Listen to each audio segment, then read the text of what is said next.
Hey guys, how you doing today? So today we're going to quickly go through all the new weapons added to the game, give my overview of it. So without further ado, let's go. So I took a look at everything earlier, so I'm just going to go through it again with you guys. So one, they brought back Uriel's gift. It's called Emmett Ar2. And this thing has an assortment of perks, where this gun is actually really good. And it has like a 20 airborne effectiveness, which is not bad. And this is just the base stat. So if you don't have like I don't think light mag added, but if you don't have like steady rounds, I believe steady rounds give you airborne effectiveness. So if you have steady rounds, you're basically good to go. Alright, let's go to the next one. I'm sorry about that, Ionic. I'm a little tired too. Where is it at? I looked at it earlier. Tarnished Metal. So, this is the Scout Rifle, a lightweight frame Scout that came with this season's current event going on right now. So, this is 200 RPM, which is a lightweight frame. So, it's basically the same archetype as Mitre Multi-Tool. Not multi-tool, but Mitre, multi-tool. I'm thinking of Mitre Mini. Mitre multi-tool. It's the same archetype, which is not bad. So we have a new pulse rifle. I repeat, a brand new pulse rifle. And this is the Gambit pulse rifle. And the coolest thing about this, it's a 390, but it also gets Desperado and a bunch of other perks on it. And it has zero synergy. So this is basically going to be like a really good pulse to go for if you haven't got it yet. And it's void. So it gets like it gets the one perk where you kill an enemy that's debuffed, it gives you an overshield. I think Repulsive Brace, I think the name of it. So that's not bad at all. So now to move on to hand cannons. We have another hand cannon, a brand new one, but it's basically a returning one, a reskin. This is basically the bad news. They brought it back with random rolls. And this thing has a really good assortment of perks. You can get things like Elemental Capacitor. You can get things like Perpetual Motion. And then you can get like Ricochet Rounds. You can get all the good barrel choices on here. It has a good assortment of that. And then it has 15 of airborne effectiveness, which is not bad. So yeah, that's pretty cool. Now, my favorite weapon, out of all the weapons they brought back, and they brought them back the way they did, will be this. The Picasso 22. So, this thing, I already know. You can see it right here. It has Perpetual Motion on it.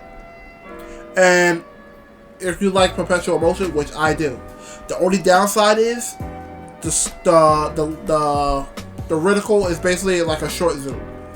Other than that, alright, this is actually one of the best dueling archetypes to have, especially if you get the right roll on it.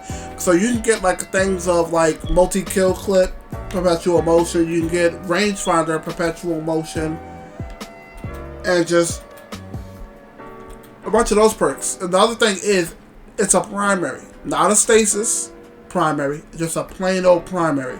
So this will be the first Serials SMG that we have that's in the primary slot that is just straight solid primary, which is actually really good. So I'm gonna be grinding for a god roll on this so I can use it in Crucible, because we don't have many 900 adaptives in the Crucible, so this is gonna be really good to use. Alright, so there's two sidearms that they brought into the game. Alright, well, three. So one is Bridge Gander's Law, which is a rapid frame. This is basically a full auto sidearm. So if I'm not mistaken, this is the same archetype as the Serial sidearms, which is not bad. It's kind of cool. It fits the pirate theme, and you can see it has 14 airborne effectiveness and 59 aim assist on it. which is not bad. This is pretty decent. Alright, now the other two, I'm just going to do it based off order. So, this sidearm is actually returning. This sidearm, I have not seen this sidearm since year 1. The best thing about this sidearm is in the same archetype as the Drang. So it's a 300 per minute, and if you have seen any of my videos or see any clips from me on TikTok, I used the Keening. This is the same archetype as the Keening. So this thing is going to be a beast. The reason why, you can get well-rounded and a couple other good perks on it. Plus, you can get Iron Reach. Iron Reach, by far, is going to make this sidearm 10 times better. This sidearm, already look at it. This is like not the greatest roll, but look how much stability it has on it. Iron Reach is going to get on it, and it's going to be put on this thing, and it's going to pull back the stability and give you all the ranges you need so it can play. And this is just going to be beautiful. This is going to be a really good sidearm to have. I'm actually happy Bungie brought this back. Alright. Now, we have a returning D1 sidearm. Alright, this sidearm was in D1. And I used this thing multiple times in D1. It was multiple reskins of the sidearm. But they brought it back with random rolls, which is amazing. Alright, and they changed the name of it to Boudica. See. And this is a 260. So this will be the same archetype as... Where is that? I think the Lonesome is in the same archetype. Yep, Lonesome is in the same archetype as it. And I think that's it. That's Lonesome. Yeah, Lonesome, and I forgot the other sidearm. There's another sidearm that's in the same archetype with it. I know I looked at Enigma's Draw. There we go. It's the same archetype as that. Now, for my Trials players out there, alright, if you haven't noticed it yet, I'm going to show it to you. So, we got a bow. We got a Trials bow, which I was not kind of happy about it, but I thought about it. You think about it, alright? The only thing we're actually truly missing now from Trials was the bow. If I'm not mistaken, the bow was one of the weapons archetypes that we was missing from it. We have a rapid fire scout. We're missing lightweight scouts. We're missing adaptive frame pulse, rapid frame pulse from Trials. A 180. A 180 hand cannon is something I've been waiting for this entire time. Not a 140, a 180 hand cannon. And I hope we do get one next season. And please, Bungie, please, if you happen to go over my video and happen to see this video, please bring back Magnificent Howl and put it on the Trials 180 hand cannon if you do bring it out. The reason why is it will make the 180s feel more competitive and easier to compete against the 140s. The 180s, they can 3-tap, but only if you get a damage perk proc. Kill clip, 3-tap, but you have to kill somebody first. And you have to hit 4 headshots to even kill somebody fast. So if you do manage to get the kills and you reload, you can 3-tap. But I'm hoping that Bungie put Magnificent Howl on a 180 hand cannon from Trials to make the 180s back competitive again. It wouldn't be busted because you think about it. How the way those hand cannons work now, you have to hit 2 positions in one body to get it to go. So once you get it to go, you got it going. But the 180s don't have range. So if they don't have range, that makes up for them not having the range. They can get the kill quickly if they're close enough. But if you step back into the 40 meters with your Adept Palindrome, or your Adept Igneous Hammer, or your Austringer, you're going to outrange them regardless. But if they play within the same range as you, it makes the gun feel more competitive where it can compete. It makes the archetype feel more competitive where it can compete. But yeah, we got this little fella. And we're going to go right to shotguns real quick. And we have a Trials Slug shotgun, which is called the Inquisitor, which I'm not mad about. Like, there's so many other archetypes that it could have made, but we don't have a slug. So I can understand why they decided to go with a slug, which is not bad. And it's a slightly different archetype because look at it, it's called Pinpoint Slug Frame. So it's not a precision frame. I think they changed it from precision frame before the slugs.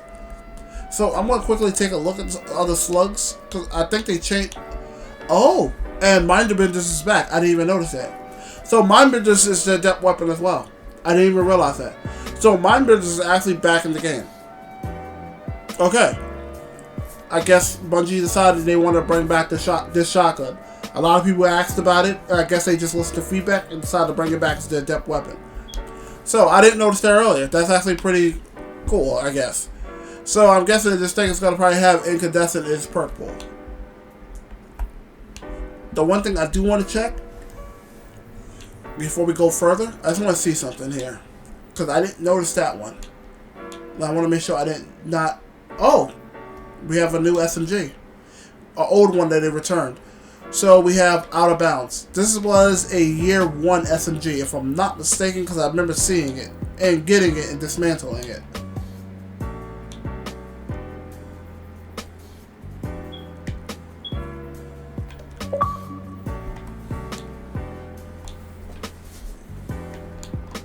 Alright, so no. So this wasn't year 1. But they brought it back. They brought it back from another weapon. Out of options. That's what I'm guessing. Because this one is called Out of Bounds. This one's called Out of Options. Alright. That's not bad. That's pretty cool, Bungie. Alright. We have Blood Feud for the SMG right here. This is a aggressive frame. Same archetype as the Title SMG. And the Stasis, and you can get Headstone on it.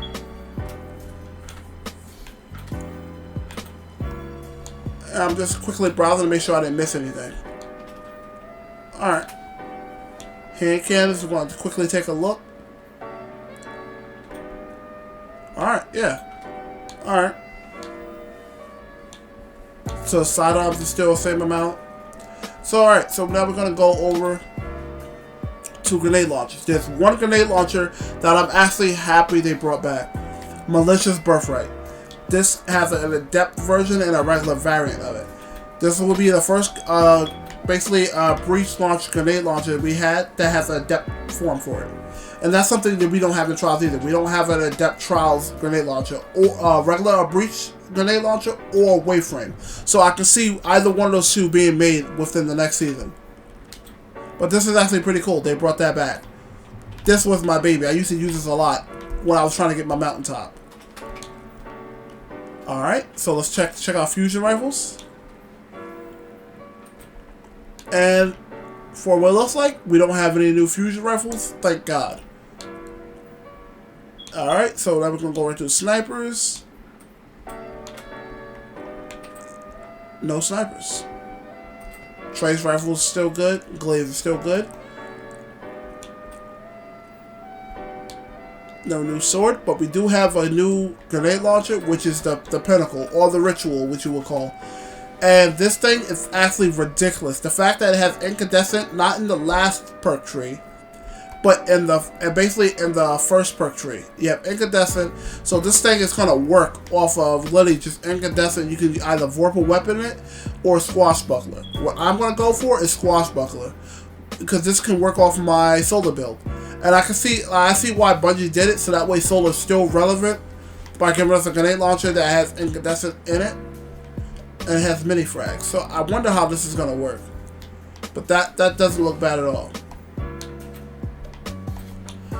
We have the Roar of the Bareback, which is the Iron Banner rocket.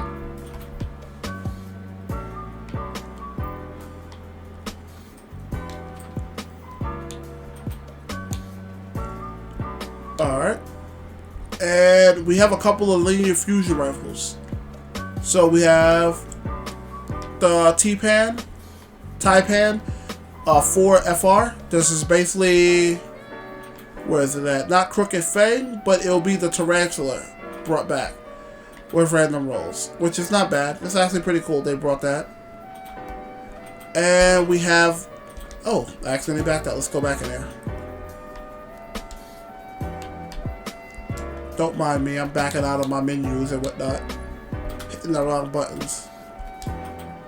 Alright, we have the sail spy pitch glass as a precision frame. And as you can see, this right here alone would be a decent roll to have. And it's pretty nice. It's pretty nice. It's themed after the season. It's themed after the season, which isn't bad. We have a new heavy machine gun. Where is it? I had it right here. Planix Stride. This is a rapid fire frame,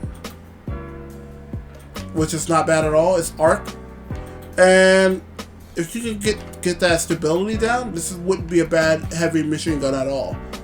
The issue is the rapid fires, they suffer from bad recoil direction, so when you shoot it, the gun is flicking all over the place. So hopefully that this one doesn't kick all over the darn place. That was the issue that we had with the heavy machine guns of the rapid fire frames. Like, they had terrible range, and like they just kicked all over the place. You would never hit your target. You'd be missing your target. You had to literally be like touching your target and shooting your target to kill him. So I hope this is something that's gonna work out very well. Now, so what we have so far, we only have 2 new exotics from what I've seen, and that's for the weapons. So this one is the Unknown, which, if you have not seen the trailers, alright, this is basically the Touch and Malice's spot. Unknown. Reason why it's showing up Unknown is because Bungie haven't updated the game to allow it to be playable yet, or put the raid fully into the game. It's probably there in the data, but it's not there playable, so you can't see it until you actually get it. So when they launch the raid, then you'll see it. And the last one would be this, the Delicate Tomb. This is the season fusion rifle. It looks like a shotgun. I almost called it a shotgun, but this is the season fusion rifle. Collected Ionic traces, overcharges this weapon's the shot, so the next hit, and then it jolts targets on hit. So basically, it works off our arc. And this is actually not bad. It says they always make Ionic traces. I can't remember whether Ionic traces are in Crucible. If it is, this is going to be a really major threat in the Crucible. Especially the fact that it looks like a shotgun. And it probably handles like one too. Now, for the exotics. The exotic armor pieces. We have Fallen Sunstar. Ionic Conductor. Ionic traces you create move faster and grant you additional ability energy. Nearby allies also gain ability energy when you collect the Ionic traces. So that's basically a team player exotic for the Warlock.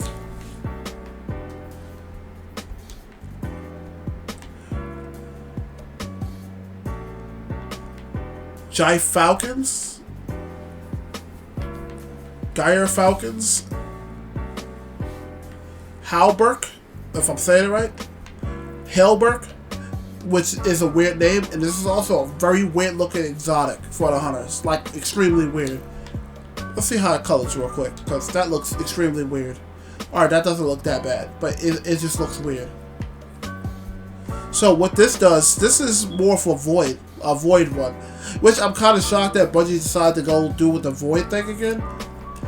So your weapon gains bonus damage after you emerge from being invisible. When you are invisible and defeat a combatant using a finisher, you and your nearby allies gain reserve overshield and improved class ability regen.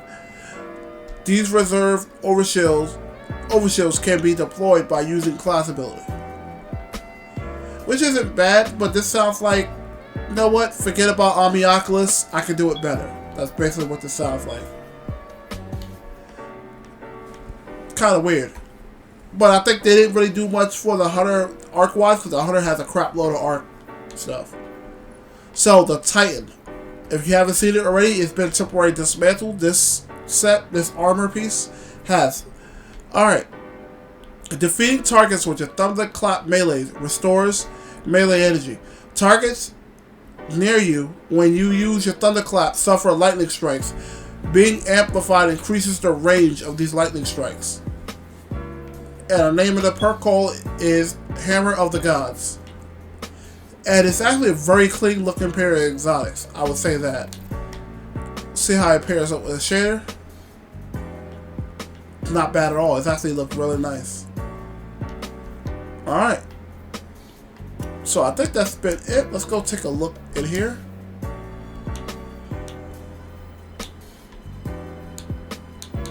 I believe it will be seasons. So this is basically the Warlock helmet, if you have not seen it.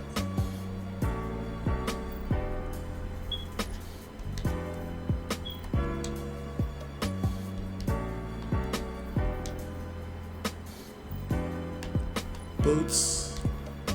The only thing that intrigued me would be the class item because it has that neon on it. So I'm just wondering if I can put photo finish on it and will it change colors? I'm gonna find out here. Yes, it does. From what I'm guessing, do it? No, it's pole position. Photo finish right here. Yes, it does. So that's actually pretty cool. So you can actually put that on if you want to. And I believe that LED in the helmet for the Warlock as well does the same thing. Alright, and as all of them, all the pieces, if you wear all the pieces on, it basically grants additional 5 treasure coordinates from all sources. Each piece basically buffs up. The maximum is 4 to wear and it goes all the way up to 20%. Go here, go down. I'm just going to take a quick look at this. There you go. This also changes colors too. So if you like the LED look, you can do it. The only thing I don't like is how the way it looks on the outside of the helmet. Other than that, it doesn't look bad. Pretty cool.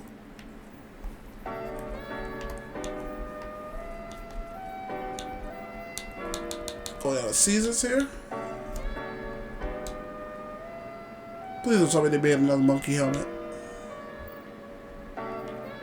Alright, that is a very weird helmet for the hunter.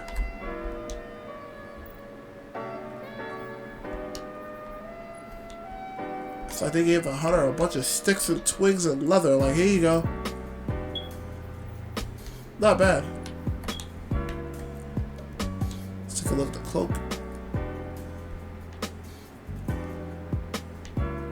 Alright, that's not bad, because like for people that like doing like cosplay Guardians, you can make the Scarecrow with this, which is not bad. Alright.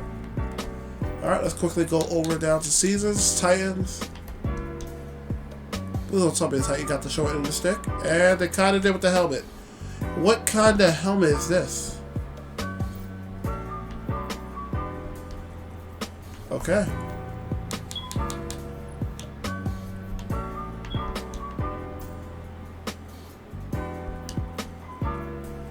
So I would say out of the 3, from what I'm looking at so far, the Warlock probably has the best of the armor sets. Because it has the LED or all that on it, what makes it look a little better. Alright, other than that, that's my basically overview of what's new, what's going on this season. So, I'll catch you guys in the next one. Don't forget to comment, like, and subscribe. And I'll catch you in the next one. Also, before I go, don't forget to go check out my TikTok. My TikTok is Shauna_YT. I post all kinds of Crucible clips, anything like that. If you've been wondering why I haven't posted any PvP clips or anything like that, they're all on my TikTok. So, you guys have yourself a nice one, and I catch